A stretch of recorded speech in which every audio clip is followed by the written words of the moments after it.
A law allowing school districts to have 20 remote learning days ran out on the first of the year. Now lawmakers are looking at a new bill to take its place and go even further by allowing individual schools within the district 10 days of remote learning each.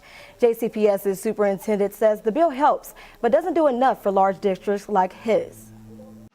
We most likely have not seen the worst of Omicron when it comes to our community and our schools. And with 155 schools in Louisville, JCPS Superintendent Marty Polio this week said he's nervous about what's to come. There is a great fear for me that we will use our 10 NTI days and come to a point where we cannot hold school effectively and not have the tools we need to make sure that we continue safely in-person school. Under the old bill, districts had 20 days to use at its discretion for an entire school, specific groups, or a classroom. Now, schools wouldn't have to share, each having 10 days to use. Under both bills, entire districts cannot use the remote days all at once. Kentucky Senator Max Wise of Campbellsville is the author of both bills. We're looking at flexibility to be able to provide to school districts and especially to superintendents as we try to still navigate through COVID-19. But Polio says it might not be enough. Because this is something that affects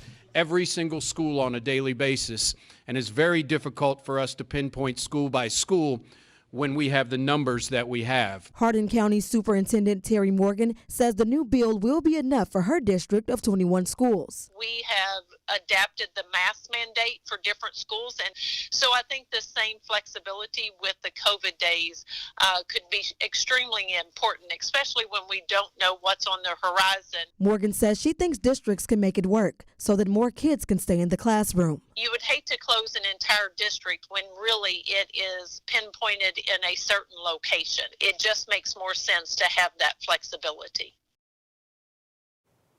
Senator Max Wise says the bill does not affect districts' NTI or non-traditional instruction days. He says the bill would also work retroactively if a school uses remote days in the new year before the bill passes.